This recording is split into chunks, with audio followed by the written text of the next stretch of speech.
Awesome. Couple people filtering in, but I say we get started here. Thank you everyone for joining. And I'm super excited about this. I have had a chance to chat with both of these brilliant gentlemen on podcast episodes, which is super fun. So kind of a small little reunion of sorts, but we wanted to do a fireside chat and really sort of break away from like structured decks and bullet points and just have an open conversation about a topic that I think we have all, dealt with in various ways, struggled with, and that a lot of companies struggle with. So we're going to talk about the future of analytics. We have some great topics prepared, but we're certainly going to go off script a little bit. So let's start with intros. I'm Eric from RudderStack. I work on the marketing team, but also actually work on the team that does a lot of our infrastructure and analytics. So this is a subject that's near and dear to my heart, because sort of face it every day. Nick, you want to go next? Yeah, hi, I'm Nick, co-founder, CEO of Transform, building in the metrics layer space. And I'm Barry. I'm the co-founder and CEO of Hex. We're a collaborative platform for data science and analytics. Awesome. Okay, let's get this first topic kicked off. So I have a theory, and so we're just going to do some live, like quarterback, live sort of Monday morning quarterbacking of my theory, which is always great, since I have no academic pedigree. So analytics is a really interesting subject because you have this really gigantic range of what analytics can mean, right? So it can mean like your basic, like counting visitors for web analytics, like on a personal blog, to, really crazy like machine learning and AI and all the other buzzwords, sort of at the enterprise level and all that sort of stuff. So if we think about almost a curve of, let's say, like maturity in terms of analytics. My theory is actually that the sort of the tooling that enables like some of the really fancy stuff, like let's say like ML, AI type stuff, it kind of leads way out ahead of where most people in companies building analytics live day to day. Right. So my guess would be that a lot of companies are still working on what I would call sort of maybe some of the most important, but also some of the most like fundamental stuff, which is sort of basic, like look back type reporting where you're trying to understand the current state of your business, right? Like how did we perform over the last year, the last week, yesterday or whatever. Barry, do you agree with that theory? Is that even the right way to think about this? Yeah, I think the theory, like I think most companies, I think it's easy when you're in the data space or the modern data space or whatever to think that most companies are like you. Like I think, but by definition, a lot of the people who are adopting this sort of modern set of data tools are early adopters and way to the right of where most of the distribution of people in the world who are asking and answering questions of data or working with data are. And I think, to your point, I think most companies, it's not even that they're struggling to do basic look back reporting, like build the reports. I think a lot of companies are even just struggling to have their data in a place where they can even query it or look at it or work with it. And so I think it's always surprising to me as we go and talk to customers or in past roles, is I worked with customers who were not like in startups or not sort of younger sort of tech first companies of where they are in that maturity curve. It's further left than I think a lot of people realize and think. And I think as people in the space building tools, I think we have to be mindful of that and be thoughtful about being able to meet most of the market where it is in terms of their maturity on data. Most of them are not at a point where the most valuable next thing they can do is go train a random forest ML model to build predictions. A lot of them, the most valuable thing they can do is just get their data in a place where they can query it. Yeah. How big of it? So let's dig into that a little bit because getting your data into a place where you can query it is I mean, that can be a non-trivial problem. Yeah. Would you say that that is sort of, and would love to hear from both of you because you've, done this at tons of different companies, and worked with a bunch of companies who are trying to do this. Is that sort of the main rate limiter, like when it comes to analytics? I found it to be true. Yeah.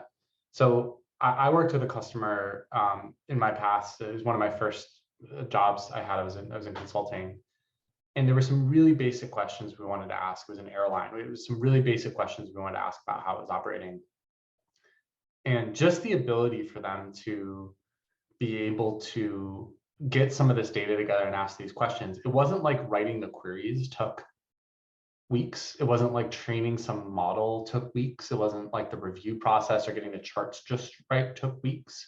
What took weeks was even just getting the data together to ask this question. And it took the feedback cycles were super, super long.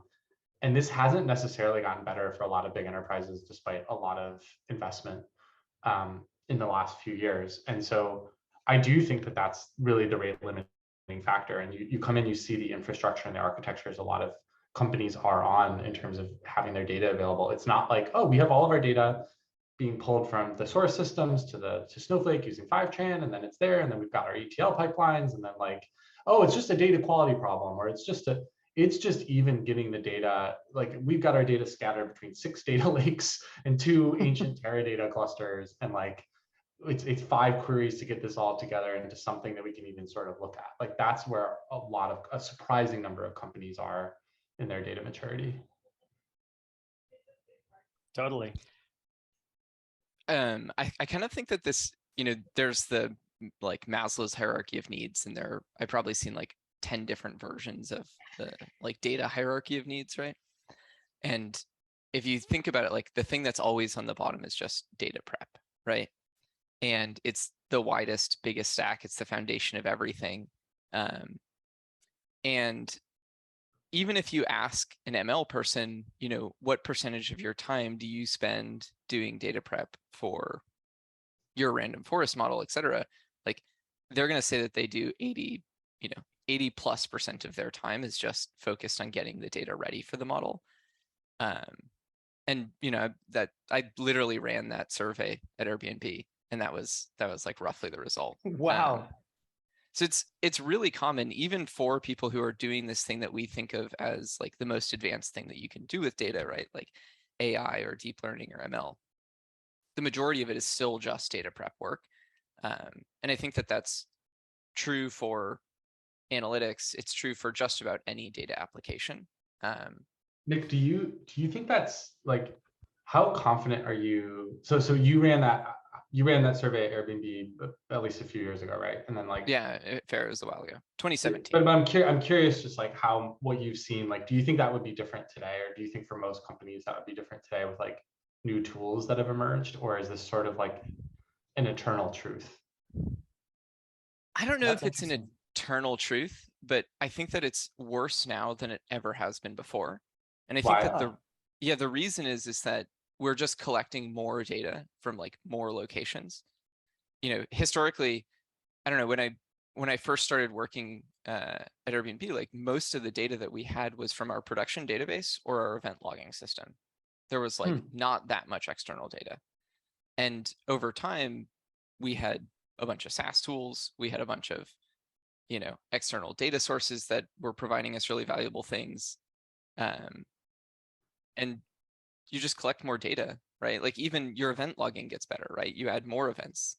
Right. And so it just gets harder and harder to manage that growing body of data to do whatever you're trying to do.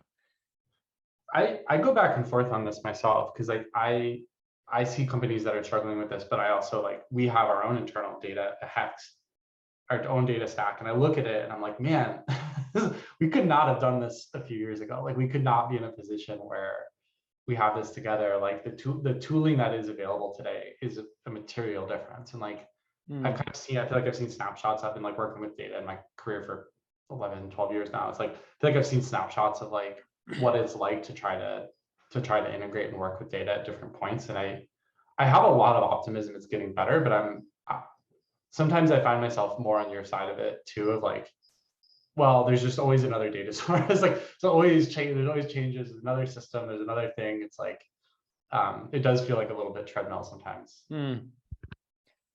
There's also like the modern data stack. I mean, if you started a company in 2012 and you said, hey, let's build, the most modern data stack we could build with, right? Like you'd pick a bunch of tools that now, when we look at those companies, like, they're using Hadoop, they're using, maybe an older version of like or an older generation of like a BI tool or something like that. And Yeah, the so modern data stack in 2012 was like Hadoop, yeah, Tableau, exactly. Trifacta, maybe, I don't know. Like, And they were like, oh, I'm so happy that I'm not using, I don't know, like Teradata, yeah. Teradata and, Shout out to business everyone who works objects. at Teradata in the audience right now. But like they were happy, like they were happy with kind of the evolution of tools that they had. And I don't know. I actually don't know about that, because I did work with a bunch of clients. That's fair.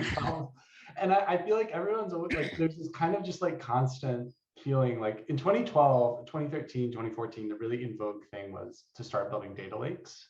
It was like, we're going to build a data lake, and we're going to get all the data in there, and that's going to solve the problem. And then everyone got their data in a data lake, and was like, well, this doesn't, this actually is not that useful, and it's like a data swamp, and like blah blah blah. And then it was like cloud data warehouses, and then we're getting all the data in data warehouses. And like, is it just this eternal dissatisfaction? And is there always going to be a next thing that people are going to come along selling to solve the problem? I'm an optimist that we're reaching some form of like an ideal state of like, yeah, the promise of the cloud is sort of there. It's like I think certainly the first generation of data lakes weren't it. I think we're there in terms of like, if you look at Snowflake or equivalent technologies, BigQuery or whatever, it's like, it's this easily scalable, sort of infinitely scalable thing. I can throw as much data as I want in it, I can query it at will. Like you could argue about some things that could get better in it, but it's like, this actually kind of is like, at least it's the shape of exactly kind of what I had always hoped the cloud would provide with data. If you look at the tooling on top, like there's opportunities for improvement. But as like, I feel like actually my big thought here is like, I do think we're reaching this point where it is going for companies on the modern edge, or the forward edge of the adoption cycle. And then for companies that are going to follow over the next few years, I feel like it is realistic and possible now for them to have integrated, available, clean, reliable corpuses of data. And like, maybe there's always another event that's getting logged or whatever, but like that's more like maintenance and upkeep than like, it is now possible to have like core fact tables about your revenue in a way that I just think was like 10x harder. I agree with you. I agree with you, Barry. And actually, I feel I have a similar sentiment like for our analytics setup at RudderStack, where it's like, there are just so many things that are so nice about it, where it's like, oh, like I remember dealing with this, in like previous roles and all that. And it's like, this is so much better. But I think I was actually thinking about this the other day. One of the reasons I think it feels that way is because and I don't know if this is exactly your experience, but like, when you're a super early stage company and then you start to grow and you have more data needs or whatever, like you can make the right decisions based on like past pain and scars, like from the outset. And so you do have that vision of like, this is in an ideal world, like the shape of what we want. And the tooling's available now to actually like put that together pretty easily. And so I wonder if a lot of companies, unless you're sort of, to your point, like a startup or, someone who gets the chance to like build something from a clean slate with a really clear idea of what the shape should be. I think the challenge is more that like, it's hard to migrating to something like that is hard if you're running on like pre-existing infrastructure, right? And so there's like this period where it's pretty challenging, and so that's, I don't know, which I would guess to your point, like on the maturity curve, like a ton of companies are living in a space where it's like, I see that, but like getting there is going to be a major effort, I feel like the thing that was amazing about the like Hadoop generation was just the scale of data and like the ease, relative ease with which you could deal with very large scales of data. And I don't know, I mean, I remember the first time I like, wrote a query and then it just said 20,000 mappers are doing some stuff and you're like, this is amazing. And you're, tearing through like billions of rows. And I feel like this new generation, what's special about it is just the like connectivity, right? Like the fact that every single tool in the modern data stack feels some amount of pressure to just integrate with every other tool, basically, right? Yep. Like everything has to be connected. But the really hard part now that I think people are trying to reckon with is that there are so many tools and they all have different opinions on where the lines should be drawn between kind of what they're doing, that we're just kind of struggling to put together the puzzle pieces. Like we have so many puzzle pieces, probably more than we need. And we're trying to figure out how to put it together so that we can solve all the problems. But like nothing actually fits in the way that we expect or need it to. Yeah, it's like the Venn diagram of jurisdiction is like all over the place. Yeah. And going back to Eric's point, Nick, like the thing then that makes it even harder is like if you're a company with an existing stack, like it's one thing if you're Hex and you set up your data stack in 2020 and it was like a virgin greenfield where we're doing everything from scratch. It's another thing if you're Acme Corp and you're on your third gen. Your first data stack was a set of data warehouse servers in your data center, and then you move to right. A data lake, and now it's like you're actually a few migrations in, and you probably have a very patchwork system. By the way, I hope you didn't acquire our company along the way, because then there's probably a bunch of like legacy stuff hanging out there. Gosh. Yep. Barry, I have a question for you, and this may be like maybe this is too close to home, but so you built a modern data stack, it runs great.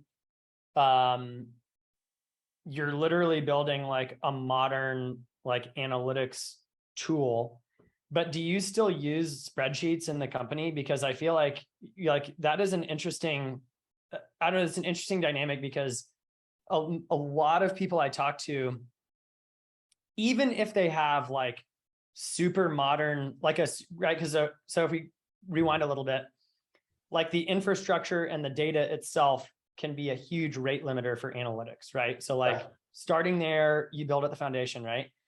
And even at RudderStack, right?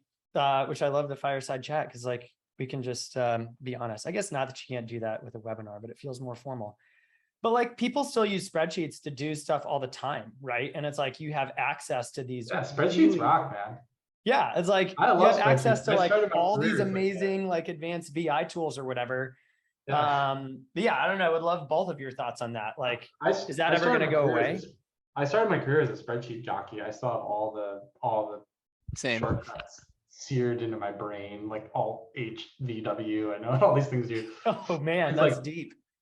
Or Alt, yeah, I don't know. Maybe it actually isn't. Maybe I'll belie my rustiness on that one. But no, I mean, like at least part of my founding story for Hex is like I basically built data apps in Excel for like 2 years when I was in consulting. I was like shipping new versions. I was like, I had like VBA code and buttons, and I was like shipping new releases of it to the client. Wow. like via thumb drive, and it was like that is heavy duty. Yeah, but it was like that was a thing.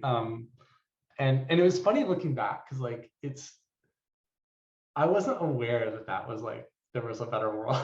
Like partly because like tools didn't exist, like Hex didn't exist, etc. But it was like I was like happy as a clam doing that. Like I was like, yeah, this is my job. But no, we do use spreadsheets at Hex for some things because there are things where spreadsheet is the right tool. Like some of our like our sales plan, and like commission stuff like is run through a spreadsheet because it's like, yeah, it's like spreadsheets are literally built for that. Like, so I'm pretty sure the first spreadsheet was probably used to calculate a sales plan. That's it. Like, that's what it's there for. And if I was in banking, I would probably use spreadsheets for a bunch of stuff. So no, I'm down with spreadsheets. I think that like they're one format, and I think that probably the suboptimality that has existed for a while is like spreadsheets were the only data tool a lot of people had. Mm. And the other thing about spreadsheets that I think is interesting is like spreadsheets are so widely used and so much stuff winds up in spreadsheets because they existed. They were the only data tool that was pre-installed on everyone's laptop, right? It's like your laptop, you either got, Excel, or maybe now you get Google Sheets or whatever, but you get like spreadsheets, right? And they're really accessible. It's just a grid. You can type into it. Your mom can use a spreadsheet. People, but you can also have people doing this crazy stuff. It's low floor and high ceiling. Like you can go in and use a spreadsheet just to create a list for soccer practice. And you can use a spreadsheet to build all sorts of crazy apps that are, you can do all sorts of interesting things now. And so I think that's a really interesting thing about like that format clearly helps people come in, get started, and then have this like ramp of complexity that they could just sort of layer on as they learned. Yep. And I think that is something I've thought a lot about as we built Hex, of like, I want a platform that's like very easy for people to get in and get started at like basic level, and then like have that sort of accessibility of complexity as you go. And so I think there's something cool there to reflect on spreadsheets. I think that there's a reason, it's one of the reasons spreadsheets have been so successful and durable. I just think there's a lot of things that wind up in spreadsheets that aren't really fit for purpose. Totally. You see a lot of people move workflows from spreadsheets into Hex for all sorts of things. There's also things where I'm like, God bless, keep using spreadsheets. Like, that belongs in a spreadsheet. Like, not everything needs to be in something else. Like, so I've got kind of a nuanced view of it. Like, there's a lot of things in my career that I would have totally done in Hex instead, and there's other things where I would just have kept it in spreadsheet. Yeah, that's super interesting. It is like the low floor, high ceiling. That was a super great and helpful sort of explanation of the dynamics of why spreadsheets are A, like so ubiquitous, but B, like used for such a variety of things. But it is amazing. Like at the upper end of the ceiling, you're basically building software. Like I was writing VBA code in spreadsheets with buttons. I had tests. So I had like there was a tab in my spreadsheets where you would bring a CSV that you downloaded from this like system vendor site for these aircraft. You download the CSV, you put it in the tab that was labeled red that's where the data goes, and then you'd have I had multiple tabs. Basically like a DAG doing like transformations, right? It was like, dude, that's the modern data stack in a spreadsheet. I had output tabs, and then I had tests that would run, and so it was like validations on stuff, right? It was like an app. It was like buttons, drop downs. This is literally how I got my first job. Also, like it was a spreadsheet that like pulled from 10 different data sources, brought it in, gave you some options and some drop downs. You selected some stuff. It would go and like, take the various tables together, mix them up, and then present some like reporting to the end user. And they were like blown away because it was just a bunch of VBA that was, interacting with a spreadsheet as a data application. And like, that is the exact example of something that should not have built in a spreadsheet, but it was. Because like, that was the only tool that existed. On the other hand, if you just have like, a single data set and you're just trying to do some like column expressions, like add this column to this column and divide this thing, like a spreadsheet is, way easier to think about than trying to like, interact with like a pandas data frame or something like that. There's also some cool innovation happening there. Like Airtable is a product that really I saw really early on and really fascinated me. We adopted it at my last company pretty broadly. Like there's an interesting thing there of like, it's a spreadsheet, but it's like, it's kind of taking like half the spreadsheet use case. Like if you're using the spreadsheet as a database, this is like trying to be the better thing. So I also think we're going to see a little bit of a disaggregation of spreadsheets. There's people trying to build cloud native spreadsheets or modern data spreadsheets. There's parts of Hex that are spreadsheet-like. There's people, I think we're going to see a bit of a disaggregation of it, but 10 years from now, 20 years from now, there's going to be people using spreadsheets to build sales plans. Totally. I think I saw something the other day where it's like spreadsheet on warehouse, right? Like that totally just valid thing to go try. You can debate whether that should be a standalone product. Right. Really valid idea. Yeah, totally. Okay, so we're about halfway here, and we've talked about sort of the past, but I guess we do have to some extent be true to the title of the fireside chat, and the future. So, okay, let's say, so I think everyone agrees like infrastructure and data are the foundation of, any kind of analytics, right? So let's just assume you have made progress on solving that problem or, have that solved. And you now are at a point where, you're sort of right in the middle of that curve of companies who have figured out like really good basic like current state, or look back reporting or historical. I mean, however you want to say it, right? But you're like really confident that you have a comprehensive view of like what has happened in the organization or what, whatever you're analyzing. Okay, so you get that and it's great. Everyone's happy because it's clean, it's clear. You can make better decisions, etc. Like, what is the next step beyond that, right? So like, you figured out the infrastructure piece, you figured out your basic like current state, we understand what's happening. Okay, we want to take the next step with analytics. Like, what is that next step? I mean, there's a million things. It's ML, it's cohort reporting, it's any sort of predictive blah, blah, blah. So one way, I mean, I don't know that anyone has actually figured that out. That's maybe I'm like challenge the premise. But thank you. It was kind of an unfair question. But I mean, I think people have figured out how to report on like their, top most important metrics, right? Like they have devoted enough attention into that. They've spent enough time trying to figure out how to automate it that like they know how to report on their most common metrics, right? And there's this like spectrum between reporting and analytics of like how novel is the question that you're asking, right? Where reporting is, a question that has already been asked. It's been asked many times, and I just want to ask it once again. Like that should take zero effort, right? That should be fully automated. And I think companies are getting there.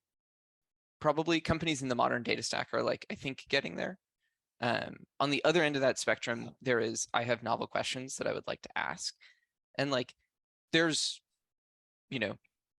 that's very hard to automate. And I think some ideas around like, causal inference and ML is that you could actually automate some of that, right? Like you could do anomaly detection, you could find interesting patterns. But I think that like the foundational thing that just needs to happen first is that you automate reporting, because if you can't get through that, like ultimately that is the thing that everyone is just going to continue to ask for. I just want to see the same numbers over and over again.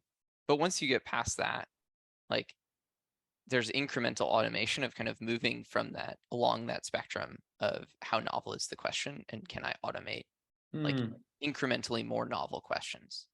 Yeah, that's super. I actually, Nick, that's a good way to describe at least a large part of maybe kind of, I feel like in alignment with you, Viri, on, oh, the stack is like so much nicer. And it's that you don't spend an inordinate amount of time on the basic stuff, right? It's like all of that is pretty much automated, right? And you can ask the same question over and over. And that's like freeing because it does free you up to say like, okay, well, now I'm going to ask like different questions. But yeah.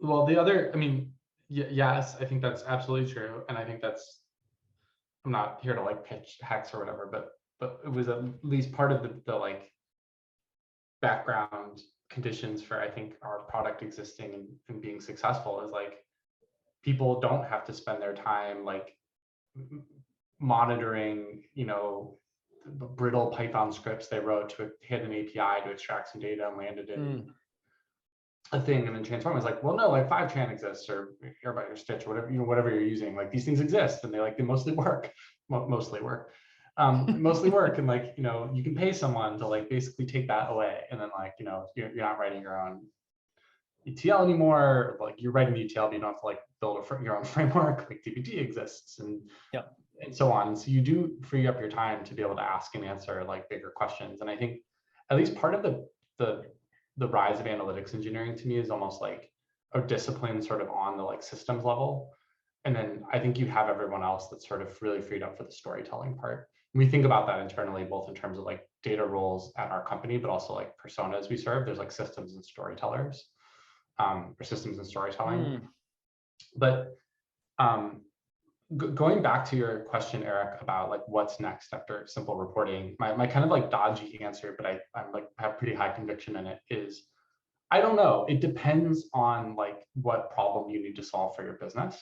So there's businesses where like just basic look back reporting, like that's all you need. Yeah. Good. Like don't bring in like a random forest model or whatever the thing. It's not gonna like help.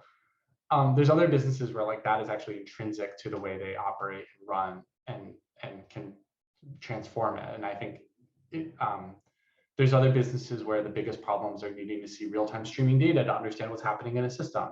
There are other businesses where just being able to aggregate more data together and see it on a monthly grain is totally the most useful thing. So I think the place for data teams and sometimes the conversation about data stuff and what's next and it's ML and it's AI, it's whatever, it can get lost, is when you get separated from the actual business problems and the business impact.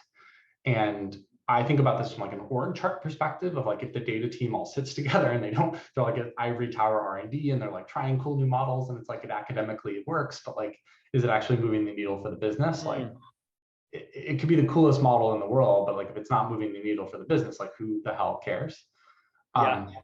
Versus like a team where like a data scientist or data analyst is like directly embedded with the business and working on the hardest problems that they have and like really focused on moving their goals. There's implications for tools on this, there's implications for techniques, but like I just think that is sometimes where it gets lost. And so there's no thought leadership answer that Nick or me or anyone else can say of like, well, the next wave is this. Like it really depends on the business problem. And I don't think again, I think we can get lost on that sometimes. Yeah. I think like one way to think about this is, is just like thinking about the ROI of all of the different potential investments that you have, right? And so if you have, like a graph of like return and cost, right? And you're just trying to like push things over this, line on like the 45 degree of is the return higher than the cost for pursuing this thing? As a company, like the team ROI, like the biggest question. The what? Oh, yeah. Like, well, we can hold off on answering that. But like the return just depends on your business, right? Like, is predicting, the value of a user worth this much, or is it worth this much, right? Like, are you a company that's going to spend a lot on ads? Maybe it's worth a lot more if you do that. And then the cost is kind of determined by the existing data stack that you have in place and the tools that are being built in the market, right? Yeah. And so if the market determines that there are a number of opportunities that are currently, like high cost and high return, then the really smart thing would be for, us as like people building data tools to go and pursue building tools that reduce the cost of building whatever applications people want to build. And that makes the ROI, hopefully higher for the different potential applications. But ultimately, like the fact that that return for whatever, whatever it is that you want to build, it kind of depends on your business, as Barry pointed out, like means it's really hard to predict. And like the best thing that we can do as people who are building tools is just try and figure out, which applications have a high return and currently have a high cost that could be reduced. And like, I mean, maybe we can make some guesses there. It's not impossible, but, and I think there are applications that have historically been very high return and very high cost. I think like a really good example is experimentation, where very few companies have actually been able to pursue experimentation at the level of some of these very large tech companies. But like, if we build much better tools, we will be able to actually pursue those applications because the ROI will become justifiable, down market. And like, that's going to be great. If we can actually do that, anyone who's worked in a company that has used experimentation has like seen it, how powerful it is for product iteration. Yeah, but I would just say, Nick, like there's very few companies, like I think we could probably, I feel like probably less than 1% of companies with data, I mean, less like actually have done like effective experimentation at scale. Like, Yeah, absolutely. again, I feel like that's where the bubble thing comes in of like you worked at Airbnb, like, yeah, like now there's like companies pursuing this question of like, well, how do you help more people do that? Like we have friends working on that, but like I think that there's an like maybe Eric, back to your question of like what's next, like maybe the question is like just how do we make more of these techniques and tools and approaches available to just like Yeah. way more people so that they're able to actually take advantage of these things that can be high ROI. I think one thing, again, like if I one of the animating things behind what we're working on at Hex is like a lot of data science tools typically also just had a super high barrier to entry. It was like getting all of this infrastructure set up, being able to actually implement these techniques, being able to productionize the results was really, really hard. And in a way, I wonder if you can analogize it to what has happened with ETL over the last 5 years. Like it used to be very, very hard to do that. Like if I told you in 2016, 2015, like, hey, Eric, I want you to set up a data stack. We want like a data warehouse with like reliable pipelines and then like ETL and then like, you know, golden tables coming out of it that are available to query and like downstream tools. You're like, man, okay, that's going to take a few months at least. that's It'd be going to super expensive. Today you can do that like in like you could probably really blitz an initial version of that in a day. Like, and I think maybe the right answer to your question of like what's next is like, I don't know, there's a bunch of things that depends on the business problem, but like we just, whatever those things are, they need to be more accessible. Like it can't be a multi-month journey to run an experiment. It can't be a multi-month journey to be able to implement some basic data science or ML techniques. Like that should just be way, way easier and way more accessible to more people. Barry, I think that that's like exactly my point though, because if you think about experimentation right now, it's like, sure, 1% of companies are actually building it. But if you think about, you know, 5-6 years ago, 1% of companies had collaborative notebooks in the cloud. And I know that like, you know, Hex is so much more than that, but like that's, I mean, you know, that's something actually I worked on at Airbnb. We had this thing called Redspot, which was hosted Jupyter. And like we added some kind of collaborative features to it. And that's something that only we could have because we had a team of, you know, 3 engineers who could go off and build a, you know, simple version of it for. Right, and then you had to I mean, I've heard quite a bit about this recently. You had to maintain it. You had to like, yeah, exactly. Like, and that turned out to be really hard. And then like something like Hex comes along, and now it's like actually pretty legacy, and not.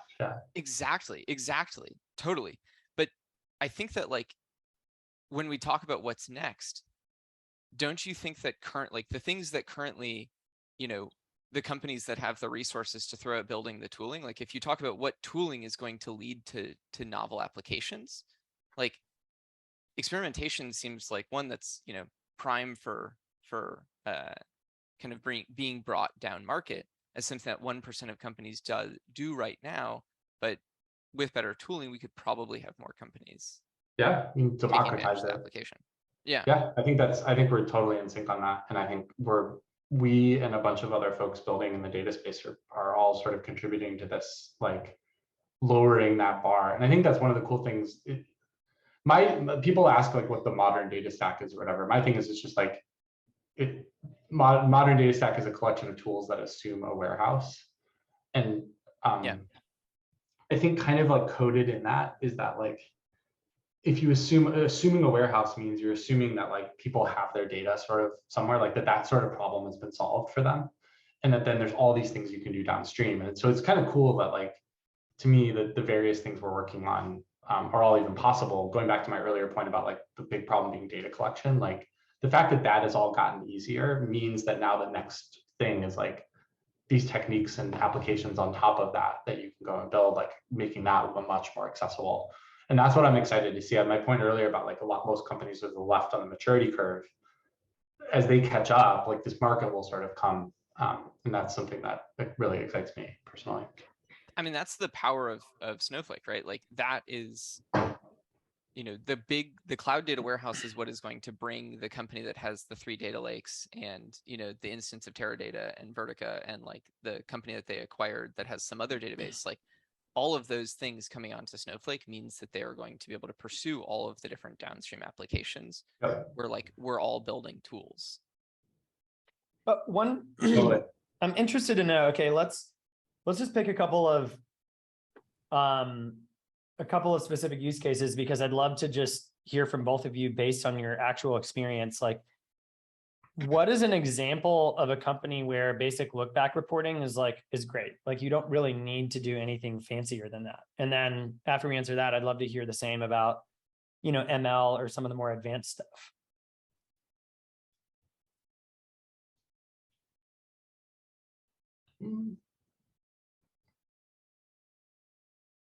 I don't know.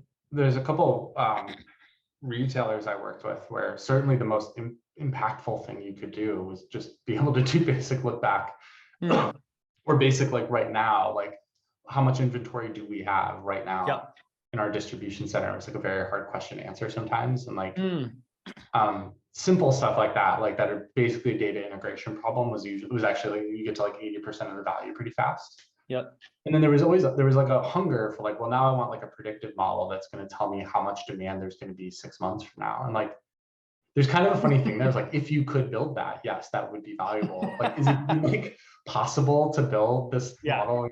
Predict human behavior and like worldwide macroeconomic trends. It's like, I don't know, man. Like that's I could train you a model. I don't know if I trust the results. So there's some of that where I think like there's certain types of businesses like that where like, theoretically there are things you could do that would be really valuable, but for the most part, like just being able to answer some like what happened, what's happening questions is actually gets you pretty far.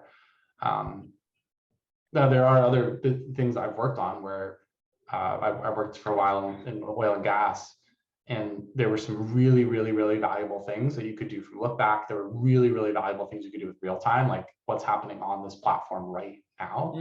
There were also some really cool stuff you could do around simulation, like scenario planning of like optimization stuff. And there was also some really cool stuff you could do about predictive maintenance, where it was like, if we could better predict when parts are going to break, we could actually do interventions. Oh, and interesting. So right. That was an interesting example. There was the spectrum, and there were things where predictive stuff actually it was like a sufficiently contained probabilistic thing where it was like, we just need to have a higher confidence that we know when we need to go do an intervention. Where I saw that sort of run the gamut of like, okay, this is actually somewhere that's very fertile for these types of more sophisticated techniques. But I feel like I've seen examples of both. Yeah. I think it kind of depends on who's doing that look back reporting, right? Like, I think it's relatively well solved at most companies that have like a mature data stack for a data analyst to go and answer the question of, what are our most important metrics, like, slice them in the most common ways, et cetera. Like just what is going on at a very basic level. And I think that, they can produce reports with some amount of time that like other people can consume. I think the thing that's really not well solved right now is how does like a business user go and ask, those like very common questions. Self-serve, Nick? Basically self-serve. Like self-serve in my mind is by far the most broken part of like reporting right now. Interesting. Where do you fall on the where do you fall on the spectrum? I think there's kind of a debate right now around self-serve of like, is this a thing? Is this the ideal model, or should we be in a more service model where data teams are actually like serving answers to questions back to the business? Like, where do you fall on this? Well, I think I know, but I'm curious. Yeah, I mean, I think I already said it. I think I already said it earlier in the call. Like, I really don't think that data people should spend almost any time answering those types of questions. Like, and they should be answered. It should just be automated. Like, if somebody wants to know what, how many new users signed up by like country, and obviously like, Transform is a product that does this. Like we build the SQL for that. So my opinion is that should just be automated. Like those things. So just to make it explicit though, you're a self-serve absolutist. I am a self-serve absolutist. That's right. Yeah. Never been told that, but put that in your Twitter profile. Yeah, no, I definitely am. I agree with that though, because I think Yeah, I mean, like if you think about the like, you like highest and best use, sort of paradigm, right? Like if you think about like an analyst or a data scientist who's thinking about, data and answering questions and other stuff like that, like it's a shame that they would spend a lot of cycles on like doing something to your point, like, and like one extreme example of this, that another one of my like theories, non-academician theories, is that like if you boil all business models down, like there actually are to some extent a limited number of them, or at least sort of at the core of what the business does. And so theoretically, you can actually get baseline analytics done like in general, right? That may need some tweaking, but ultimately, and we've talked about this a little bit before, Nick, that's really definitions, right? But the actual SQL that would drive sort of your basic reporting, say for like e-commerce or sales driven B2B SaaS or whatever, like there isn't actually a massive amount of variation in the core, like basic KPI reporting, say, that those businesses need. And so if you can automate that and make it self-serve, my opinion is like, you should. It's for the data person, it's not the most intellectually engaging work that they could be doing. Like analysis, the ability to go and, pull new data sets, like look at existing data sets in new ways, ask new questions, like that is intellectually engaging.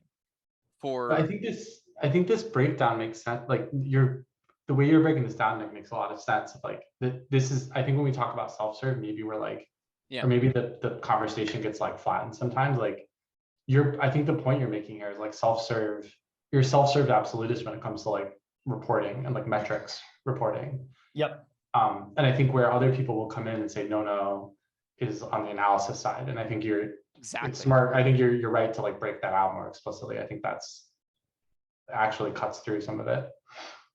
Yeah. And like, I think that there's like a fuzzy boundary there, right? Because if I can ask for, what's our revenue by like product category, should I be able to switch my question and ask for what's revenue by like country, right? I mean, there's some kind of analysis happening there, but frankly, if you have some kind of semantic layer backing this, like the semantics of what are these different dimensions, what is a country, what is a, product category, and what is revenue?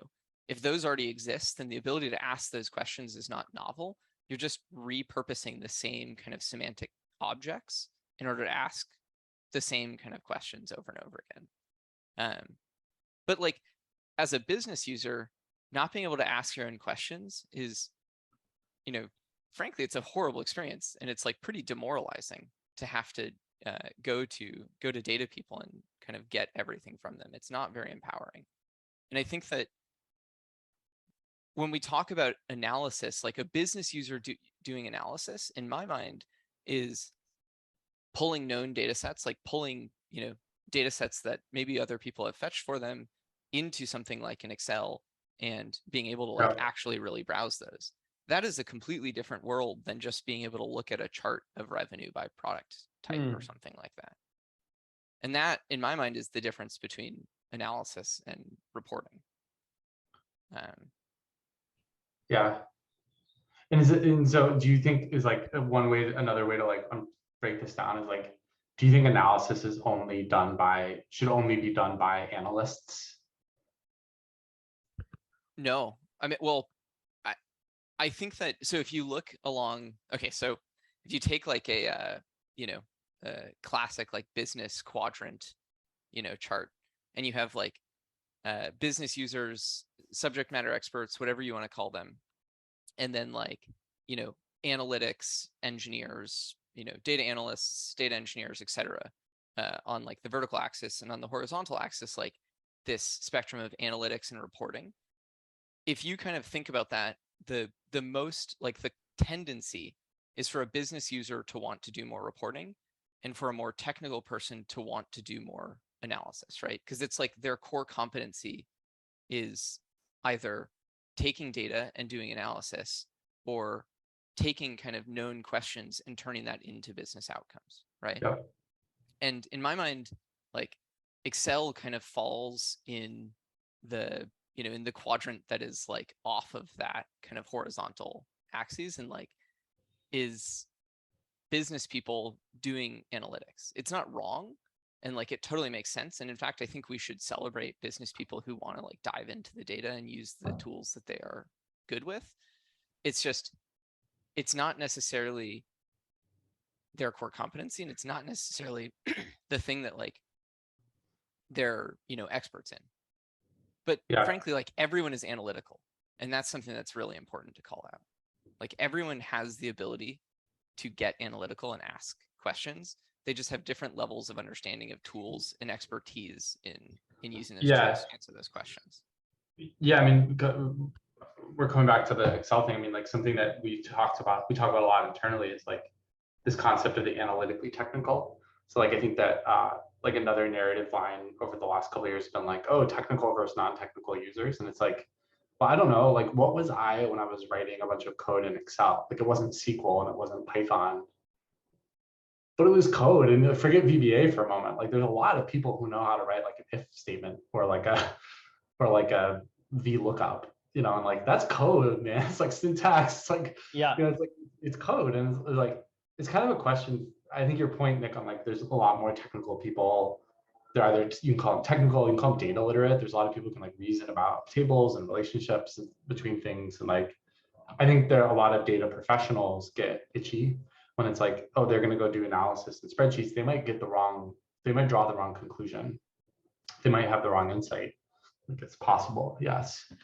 But I definitely don't think the right answer is like, well, make sure those people can never do analysis. It's like, can you have tools? This is something we're kind of obsessed with. Like at Hex, we see this cool thing, which is like, we have a lot of people, like we're probably at a point, we haven't done like a survey on this, but we're probably at a point where most of our customers, most of our users write mostly SQL. I was talking with a customer, like our champion at a customer this week, who was like, yeah, most people here have never used a notebook before. Like they don't know what Jupyter is. Like to them, this is just the way Hex works. And they're not writing Python, they're just writing SQL, and they're using like the no code cells in Hex. And it makes me very proud. It's like, I care actually a lot more about awesome. Enabling and unlocking those people, like that analytically technical population, than I do like being like an incrementally better Python development environment for people who are like already using notebooks. Like, don't get me wrong, we love those people, build a pretty cool product for them. But like, I think that like bigger technical population that you're referring to, Nick, is like one that we're very indexed on. And especially like, as you think about where most people in the world are in terms of data, like it's easy and I've worked in a bunch of startups and tech companies that, it's like, it's easy to sort of build for yourself or build for the people you know. And there's the joke we used to have in my past job was like, there's a lot of people in between Fremont and the Hudson River. Like there's a lot of people that like are just don't work at tech companies or aren't in finance that like still want to ask and answer questions of data. Like what are we building tools? Are we building tech for the non-tech people that don't consider themselves technical, but are like data literate and data curious? And I think bringing together a bunch of themes from our conversation, Eric, to go back to an earlier question you have, like, what's the future? What's the next step for data? Like, I think it's like how you bring more and you empower this set of people to do their best work with data. Like that is, I think, the probably biggest single answer to it. Yep. Yeah. I mean, we talked about these kind of like spectrums. And I think it's really easy to reduce the world into, like black and white, right? They're like analytical, or they're like technical people, technical, non-technical, like right? They're like non-technical. But like, how did we all get here? I mean, almost every single one of us had some path. And for me, it was like Excel, then MATLAB, then R, then Python, then starting to work on tools that like take advantage of these different things. Like we all, it sounds like, Barry, you took the same path. Like yeah. Well, I would posit spectrums. though that the problem is a lot of people who build these tools, a lot of the people who you worked with at Airbnb, a lot of the people who I worked with at Palantir, blah, blah, blah. So some of us had that path, but a lot of people also like graduated from Stanford with a CS degree and then like never took, it's like, this is where I think we kind of get like, a lot of startups that will like spin out of a big, like a company, like a mature tech company where it's like, well, this worked for us at Cool Tech Corp. And we're going to Yeah. bring, it's like, well, actually most Yeah. companies work this way. And most companies aren't populated with like a bunch of, you know, software engineers. Like Yeah. just it's like an interesting thing at Palantir is like our customers were explicitly not like tech companies. Like, Yeah. Yeah. No, I think I'm like very grateful for that experience. Before Airbnb, I was at BlackRock, right? Like 10,000 Yeah. plus people. And like, Oh, I had wow. that exact same experience of where's the data, you know, wait a month for it. And we've got like 18 different databases or APIs that we can call to pull data from. So I think the other thing that the sort of binary classifications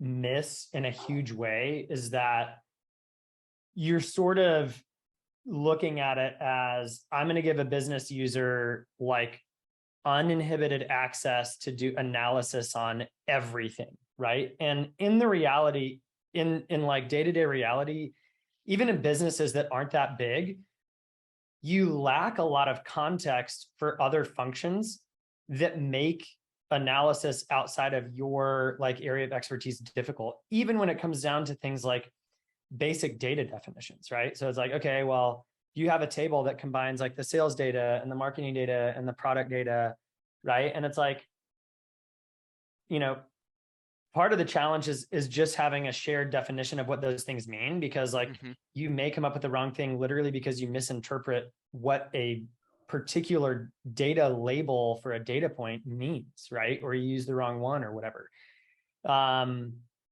So I think that's also another big challenge, like when we think about democratization is, and I love the way that you said it, Barry, like the next phase is empowering, is like, it's not just analytical skill, it's like shared languages that you can use, because one of the hardest things is getting the context that you need from other parts of the business that you don't have an intimate familiarity with from like a data perspective.